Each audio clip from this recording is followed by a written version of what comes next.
All right, guys, we have a really fun video today. We're going to be talking about the connections I noticed between Jean Gebser's conception of the magical consciousness structure and the film, or documentary, I should say, Mondo. So we're going to be talking about both of these things and how they connect to one another. Now, because this is not connected to my Jean Gebser series, and because this is not a part of Kill Rationalism, I will be explaining just the basics of the magic consciousness structure, just in case you come across this video and you have absolutely no idea what I'm saying, you think magic is absurd, and all this stuff.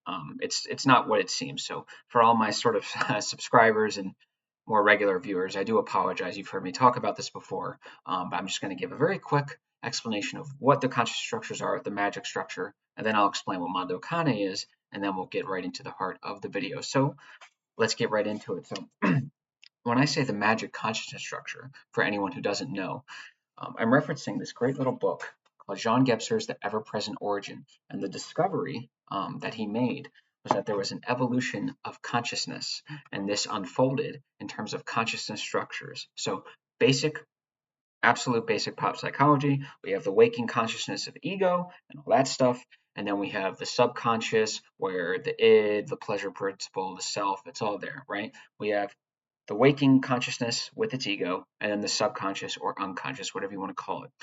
Now, if you listen to Carl Jung, apparently it's this child's room where you walk in and it's just a mess. It looks like a bomb went off. There's no order, no structure, nothing.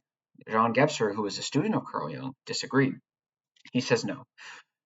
The consciousness of you is made of strata, just like geological strata. So when I open a rock, there are layers that are distinct from one another that rest on top of the other but do not negate each other. So which is to say, just different layers of minerals or material or whatever that stand on top of each other. But one layer doesn't diminish the other. So it's the same thing with our consciousness. So our subconscious, so to speak, if you'll excuse my rationalization, my rationalism, um, it's ordered, it is structured. There are consciousness structures that have mutated. Don't ask me where they mutate from. It is spiritual. Yes, I'm being serious. And there you go. So there are different structures. We have the magic, which we'll be talking about today. We have the mythical, the mental, and the integral. So the magic structure ultimately represents a particular way of bringing objects in the world into relation with each other. Now, different mental models, different aspects of the human condition and the world have been created based on that foundational way of bringing objects in the world into relation with each other. And we're going to talk about this. So I'm going to give a very quick example, and then we'll just give Gebser's sort of interpretation of it, and then we'll get right into the comparisons to the film. So we're going to talk about a hunting ritual by the Pygmies. In the Congo jungle, quote, in the Congo jungle, dwarf-sized members of the hunting tribe of Pygmies, three men and a woman, drew a picture of an antelope in the sand before they started out at dawn to hunt antelopes. With the first ray of sunlight that fell on the sand, they intended to kill the antelope, quote unquote, kill the antelope. Their first arrow hit the drawing unerringly in the neck. They went out to hunt and returned with a slain antelope.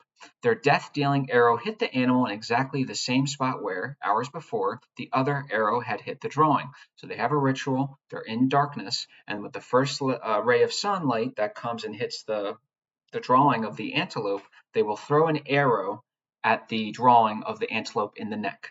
And then, after they've done that, they went out and they killed an antelope and they threw the arrow exactly where in the neck, exactly the same spot where they threw it at the drawing in that original ritual.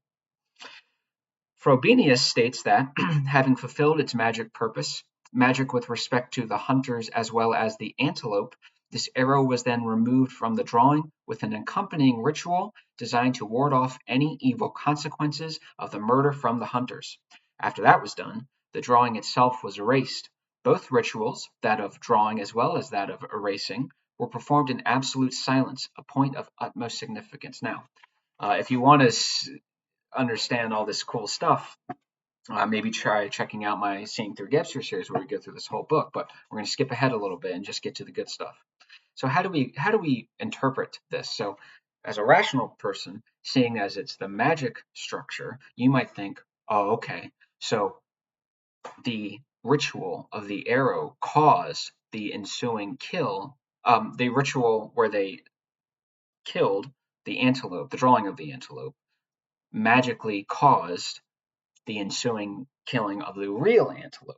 That is not it. That's a reasonable interpretation, though incorrect. It's all about unity, baby. We'll get into it. Cause and effect, that's mental rational stuff. As you can tell, this is not that.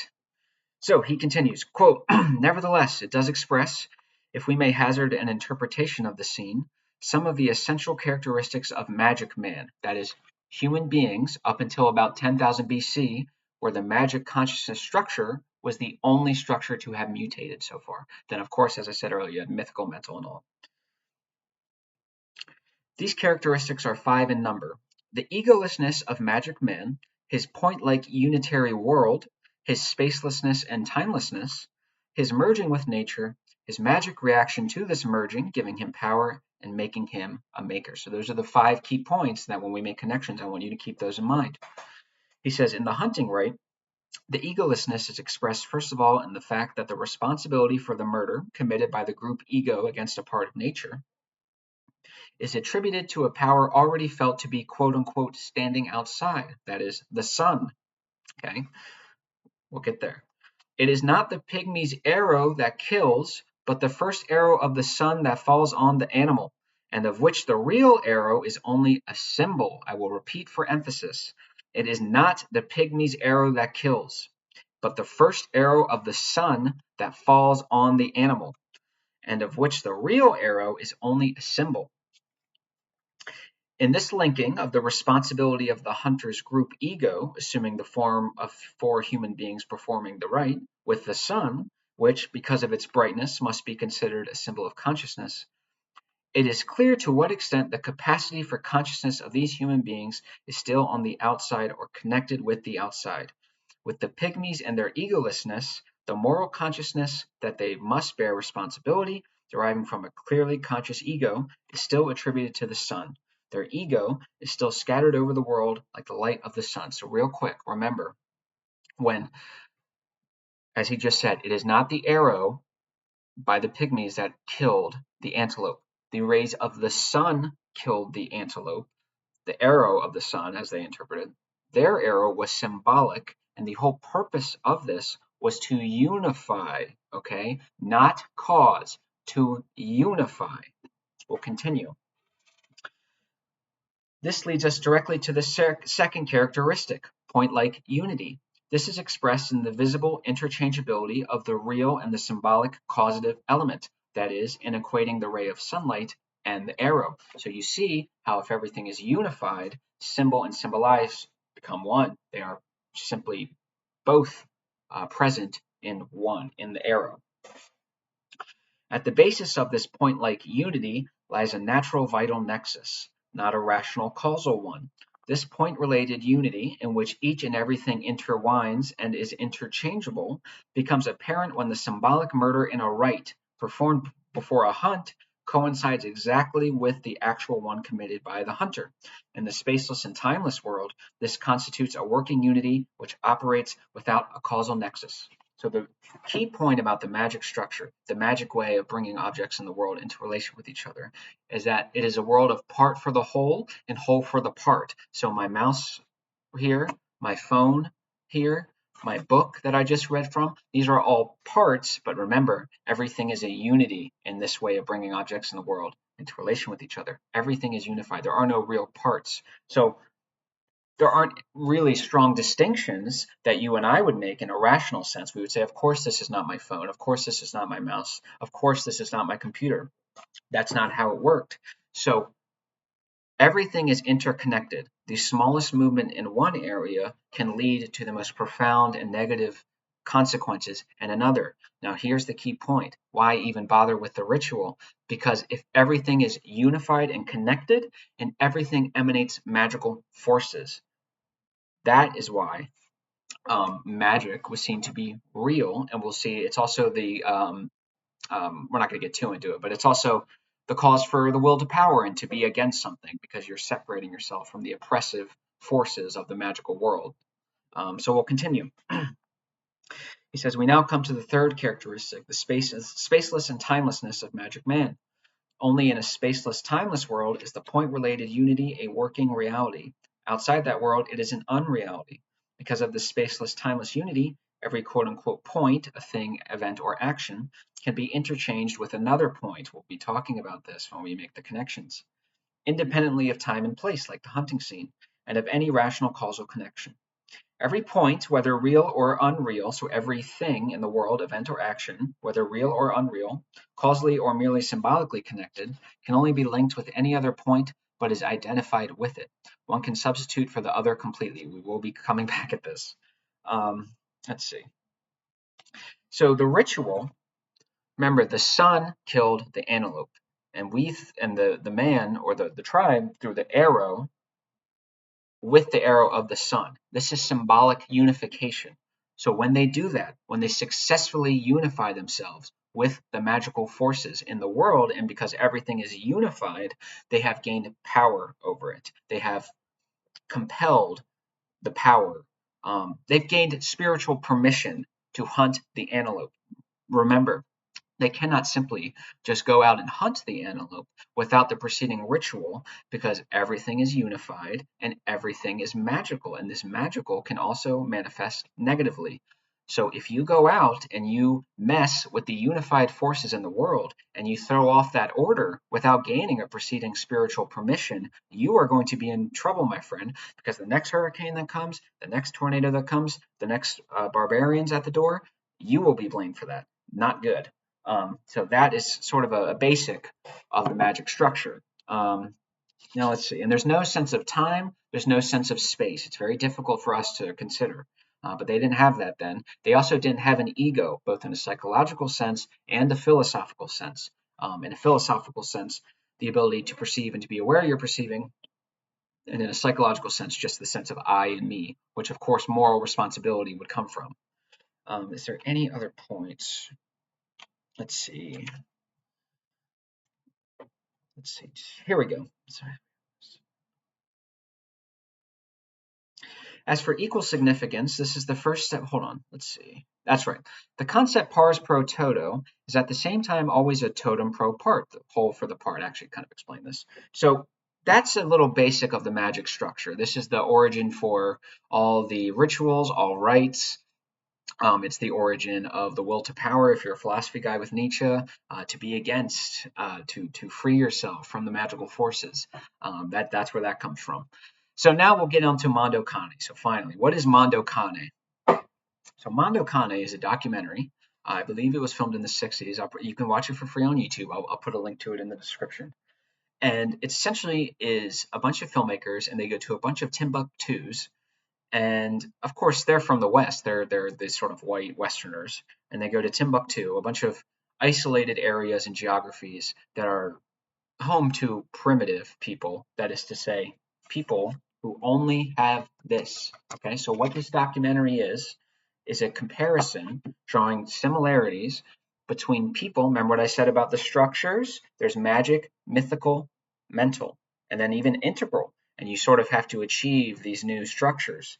The primitive people, so to speak, in Mondo Cane are lost in the magic structure. They don't have the mythical, the mental, or integral. They are just in the magic structure. Here's another thing. With all these structures, there's an efficient aspect and a deficient aspect. Now, for all the rationalists out there, they might not believe this, but Gebser was a brilliant man, and he did believe that magic could have been done back in the time, but you needed to be in the magic structure. You had to use it efficiently. Those days are long gone. Those days are long gone. So these primitives are doing all these rituals and rites, but they are using the deficient mode of the consciousness structure, which means they're not getting any effective results. So it's an interesting thing. So of course, I think what it's a comparison between the sort of direct cruelty of the unperspectival world that we like to think we're better than in our rational contemporary world, and the sublimated cruelty of the perspectival world. And the unperspectival world is all of human existence up until about the Renaissance, maybe with an exception of ancient Greece. These people and the structures that I'm talking about are lost in the magic and mythical, and they are either pre-rational or irrational. Okay, so rationality, of course, if you look through history, it's not like it's a persistent, consistent thing. It only shows up in spades. So that's in my subscribers. I apologize if I'm being going over some other things. I just want to be a little more outreaching. So let's get right into it. Um, there's a great opening where, and Mondo Kani, I believe, means dog world or world of dogs. So it really is trying to show and evoke that primitive aspect to us, which is great because us contemporary, rational, integral people, you can watch this and have a better understanding of the aspects of the human condition that are in you. The reason why I put primitives in quotes is because, well, that existence is still in us. It's the source of superstition, mystery, all this stuff. So there you go. So there's one part. There was a 5-year ritual before they ate the pig. Now remember, why do they enact these rituals? As I just said, to unify themselves with the magical forces, with the unified magical forces of the world, and to excuse me, gain power over those forces and essentially do what they want. Get spiritual permission to eat the pig. Why can they not just eat the pig? Because the pig, for whatever reason, I wasn't there, so I can't tell you how it got this way, has magical, sacred aspects to it. You simply cannot eat the pig. If you do that, any bad thing that happens to the tribe will be blamed on you. That is not good. Um, so there's a couple interesting things. So that's a big part of it. That's why they're doing it. And it's a 5-year ritual. This is very interesting. I had to wait a very long time. It also presupposes that they do have a little bit of time sense, even just a little bit. Maybe their sense of time is never going to be, oh, it's 5 p.m. Um, on the 86th day of the year. That's never going to be it. It's just going to be a natural, intuitive, understood time, almost like a cyclical thing. So and then, of course, they beat the pigs really bad and really sort of brutally with these large sticks and logs. So we're seeing really the unperspectival world in full display. Not only are we seeing the either irrational or pre-rational aspects in the manifested in the ritual itself, but we are also seeing this cruelty, this automatic cruelty that it just feels like this is what we do. There is no um, second doubt. Now, why are there no doubts about the cruelty that they're enacting on this pig? Because, like I said, in the magic structure, the magic man is spaceless and timeless. Now, space is an object, an objectified space. That's what birthed rationality. And if there's an object, there must be a corresponding subject, that is to say, a person that perceives the object. This is the ego in, like I said, in psychology and philosophy. That ego comes with moral responsibility. You do not see this moral responsibility in this film. You see cruelty and automatic brutality. Why is it automatic? They do not have the ego that is necessary to enact moral responsibility. There is no sense. You can't think I did something wrong if there is no I in the first place. Very interesting. There's another part in this ritual where they talk about a woman has lost her child, unfortunately, very sad. Um, so what she does is she has a pig suck on her breast. She's breastfeeding a pig, right? So obviously children are breastfed. Um, but her child unfortunately passed away. So she had a pig suckle on her breast. Do you remember what I said about part for the whole and whole for the part? Everything is unified. So rationally, we would of course draw a distinction between a pig and a human being, but they don't have that yet. That's not even close to coming yet. So everything is unified. It's pars pro toto, part for the whole for the part. Everything is unified. So a pig is just as interchangeable as her actual son or daughter, because ultimately it's all just magical forces. It's all just the magical world. It doesn't really matter. It's a very disturbing kind of scene, but I think it shows. I think it's just a great example of the magic structure on display. At the very least, the deficient magic structure. Let's see. There's another tradition where on Good Sunday, oh, this one is rough. This is a later on. It's about 36 minutes in the film. Um, whew. There's another tradition where on Good Sunday, a group of people stab themselves with glass shoved in cork, blooding themselves badly. These guys, so they take this cork and they just shove this glass in there, and they just stab their calves, their ACL or whatever it is, and they just are absolutely ripping their legs. They are not going easy on themselves. They are really hurting themselves, and there are children doing this. Uh, Children, they're like 13, 14. I mean, this kid's tougher than I am. I'd be crying like a little girl if I did that. It was unreal. And of course, it was a Christian Good Sunday. Um, Again, what are we doing? We're trying to unify ourselves with Jesus. Jesus was tortured on the cross and he had glass cork shoved in him. So if we believed in this sort of unified magical world, or even this mythical magical world, um, we are trying to unify ourselves and gain the same power that perhaps Jesus could have had. Now, of course, that never happened, but it's interesting, I think, to think why they are doing this. There is a sense to it. It is irrational, it is pre-rational. That does not mean it is senseless. You have to understand these things on their own terms. That's what Gebster does. And then the children are then tied in strings to a man, and the children are carrying a red cross. So you're seeing exactly what I just said. We're trying to unify ourselves. There's very obvious allusions to the Christian myth there. They're trying to bleed as Christ did when he was crucified. And then we have death. So there are these other elaborate death rituals and death cults. And of course, now, if you're following my Gebser series, we are just getting to this part in the book. But the soul is life and death are a polar coexistence within which we participate daily. And that is where the soul exists, between the tension of life and death, the polar complements, the yin and the yang. It is 2D flat circle. There are two poles, the life pole and the death pole, and it is constantly in movement between these two. And that is how the soul is brought forward. It's how the spirit is carried forward. It's immeasurable. It is quantifiably immeasurable. That definition I just gave you is the best you're going to get. It's quantifiably immeasurable. So the elaborate death rituals, what's happened here is the death pole of the soul has been privileged over the life pole of the soul, rather than kept in that polar coexistent balance. It kind of makes that same mistake rationalism does.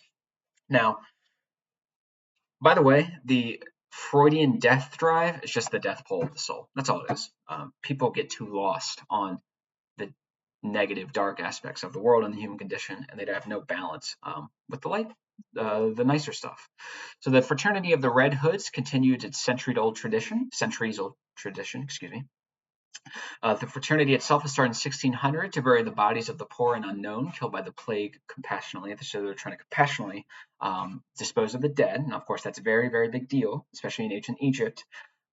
Death cults were a big, big deal. And I think hopefully with this magic structure stuff, you could see why. Death was a very big deal. Centuries later, they still have the remains of those who died. It's very dark. And they honor them periodically with these rituals and these cults. And they have the red hoods. It's very weird. One way they do that is by bringing in families to honor them. And the children then clean the skulls with rags and blow the dust off them. So you have these little 4 or 5-year-olds blowing the dust off these guys who were killed brutally by the plague 3, 4, or 500 years ago. It's very, very, very, very, very interesting. So it's a cult of death, right? It's a cult of death. And then the film immediately cuts to Germans in a bar having a grand old time. Two things. One, with the I think you can see the polar complementarity I was talking about. We have the death cults and then the death pole of the soul represented by those death cults. And then think of the children. The children are full of life, potential, vitality. That alone is that polar complementarity, the 2D flat circle, the yin and the yang that I was talking about. Now, once it cuts from this sort of gruesomely morbid scene to a bunch of Germans in contemporary day. Of course, this is now Western, so we are now rational. We're dealing with the rational structure. We're not lost in the deficient magic nonsense. We eschew that as nonsense. And they're having a great time. They're having fun. They're drinking. It's all this sort of grand old time. even the filmmaker himself, I'm willing to bet money he's never read Jean Gebser. Even he can't resist showing the polar complementarity. I mean, it's immediate quick cut from death to life. So I thought that was a really, really, really fascinating manifestation of the polar complementarity, not only in what is being showed in the film, but also by the choices the director makes to show what is being shown. Really interesting. The obsession with the cults of the death, you cannot help but think of the life pole of the soul. That's why when you think of the yin, you cannot help but think of the yang. Same thing. So he says the last tribe at the end is, as the filmmakers describe, quote, a portal into 4 or 5 million years ago. Yes, but of course, if you really want that portal and to know how to healthily channel those aspects of the human condition, this is what you need to read. You don't even have to go through my series, okay? Don't watch my series if you don't want. Read this, though, please. He says, or they say that everything is driven by instinct. If you've watched, that is what drove the magic consciousness structure. We didn't have reason or logic. We didn't even have the soul or psyche. We had instinct and automatic functions of the human condition. That is what drove this Homo sapiens species up until about 10,000 BC. That's where all our automatic instincts and anger and happiness, all that derives from that. It's like I said in my notes, it's straight magic structure, baby. Instinct driving magical unity, all that stuff. This Aborigine tribe lived next to civilized society, and sometimes they go off to the local airport and watch. They've come into contact with the mental structure. So someone in the deficient magical structure has come into contact with someone kind of in. It's so funny. I was going to say the deficient mental structure, but the fact that they're using a plane sort of shrinks time and dominates the spatialized world, right? I'm allowed to move through space in a time that is so much shorter than I would have to if I had to walk or sail there, right? If I was going to somewhere far away. So it's really what's happening is that deficient magic structure is coming into contact with the integral structure and the time aspect. It's interesting stuff. He says the film claims the seed of their eventual transformation into a cargo cult begins here. What they're having is a numinous experience. So let's talk about a cargo cult for a second. So a cargo cult is, you will have this from time to time. We'll have people of the mental or integral structure coming into contact, which is to say modern people, contemporary people with rational thought and all that, coming into contact with these primitive tribes on Timbuktu. So what they do, so think about this. A cargo cult originally originated because they saw a plane fly by. So they saw an aspect of the world that they had never seen, and it was very powerful. And of course, it was a numinous experience, and we'll get to that. So being stuck in the magic structure, being stuck in the idea that everything is unified and connected and everything emanates magical forces, what do you think they did? They immediately took their bamboo, took their wood, took whatever it was, and they made um, planes. Oh, that's what it was. The planes would drop cargo to help them out and just kind of give them food and stuff. So obviously that was a big boon for them. So for them, you could see like God has quite literally come down and saved them. It was not this sort of, oh, people are helping us and that's what's happening. No, it was a magical thing.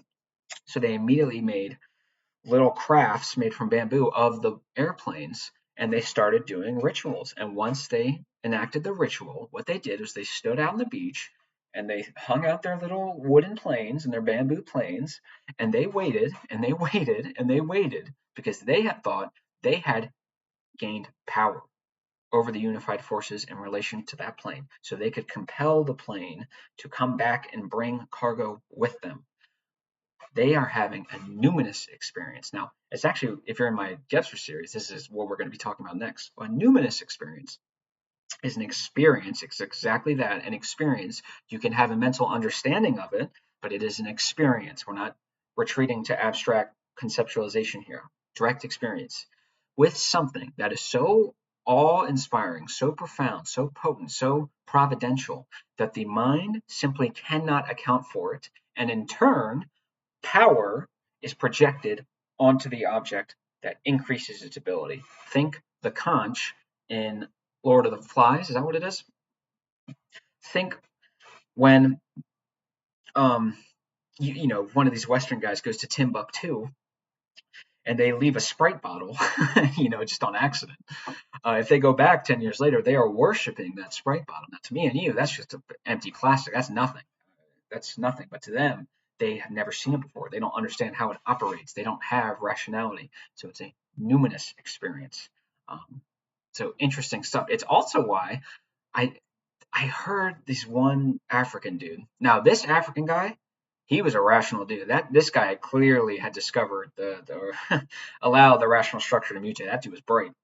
But he was saying how many of the Africans actually viewed white people as gods, and this is why. It's not because white people are this sort of inherently superior race or anything like that. If anything, if they were more rational, they would see we're the opposite. um, Not really, but the point still stands. This is why, because they had the ability to compel explosions. Let's say they were lighting off dynamite. What they would do is they would just trick these guys. They would say kaboom, and then boom, it would immediately explode. Now, of course, the guy says kaboom, and the guy 10 yards behind him detonates the thing, and the guys just don't see it. And they don't know what's happening. So they have projected power onto the white man, and the white man is the kaboom man. He is like a god. Um, come listen to our music, and then maybe you'll change your mind. Come eat our food, and then you'll definitely change your mind. Uh-huh. So that's an interesting idea with the numinous experience and all that stuff. So he says, quote from the documentary, quote, they believe that planes come from paradise. Their ancestors sent them, but the white man, oh, I think that's what it was. But the white man, a crafty pirate, manages to get his hands on them by attracting them into a big trap of Port Mosley, which is the airport. The trap being a connection to the unified whole. It's a trap. That's how they view it. They view it as coming from paradise, that is to say, some magical other world. Their ancestors, who have the powers to send these planes, only have said powers because they're conceived of as magical beings. So again, it's a little more of an insight into how these people think. It's really interesting. He said, quote, you build your plane too, says the tribal doctrine, and you wait with faith. Sooner or later, your ancestors will discover the white man's trap and guide the planes to your landing strip. Then you will be rich and happy. So there you go. There's that magic stuff, right? Where our magical dead ancestors are going to help us out. They'll discover the white man's trap and we'll all live in paradise. And then there's a final quote. There is no world beyond these mountains. So the large birds that fly through the sky have no choice but to come from paradise. Their ancestors in paradise. Therefore, it was the ancestors that built the planes. The spirits of the deceased cannot know the white man. Therefore, all those wonderful things the planes carry were meant for their descendants. And here they are, waiting faithfully at the doorway to the sky. So because the white man is exactly that, someone different of a different ethnos, their ancestors, who are the ones responsible for the plane, have sent the planes from paradise to you so you can be rich and happy. But the white man has trapped them and used them for his own gain. Not good. So that's pretty much all I have for Mondo Kane and the magical consciousness structure. I apologize to my subscribers and my sort of regular viewers that I had to give that 10-minute or 10 to 12-minute opening. But just in case, I do want to expand and sort of get the name out there, at least Gebster's name. So sometimes I'm going to have to repeat myself and explain things for potentially new viewers, which I'm hoping to reach at least a little bit. And of course, I always want to satisfy my subscribers. I love you guys to death. Watch the documentary and let me know what you guys think. When I watched it originally, I had no idea there were ever going to be any sort of Gebserian connections to make. I just thought it would be cool and fun to watch, so I watched it. And I just started realizing, like within 10 minutes, I was like, oh, this is just magic consciousness structure stuff. And I hope you guys enjoy it too. It's very disturbing. If you're not into that, it's not very disturbing, but it is a little shocking. If you're into that stuff, that's cool. This is incidental. This has nothing to do with Getcher. I'm going to tell you a little bit about this movie. There's a scene where they have these remote, I don't even know what you would call them, I guess fishermen, and they live very remotely, and they hunt sharks. They hunt and sell sharks. And that's how they get by. Now, for whatever reason, the shark hunting business expanded. So they were outcompeted right? So they are very impoverished. I don't even know, Philippines or something. They're very impoverished, just completely destroyed. And when the camera shows these guys, I'm not joking. My subscribers know I don't use this word lightly. Literally half of these people are missing a limb, at least one. It is insane. I've never seen it, and it's so obviously the sharks ate them, right? So they can't make money from hunting sharks, but they still hunt sharks. Why? Not out of economic gain, not out of rational calculation, out of pure revenge. The sharks ate their limbs, so what they do is they catch the shark, they yoke him up, and they shove a poisonous sea urchin into the shark's mouth, and then he goes through excruciating pain for a week and then dies. So this is what they do. They are shark hunters, not for money, but for revenge. And I feel like there should be a movie made about that. I guess what Jaws 4. But that's about all. Thank you guys again. I hope you guys enjoyed. This is kind of a fun video, and if you have anything that you think is kind of similar to this, just let me know in the comments. Love you guys. I'll see you soon.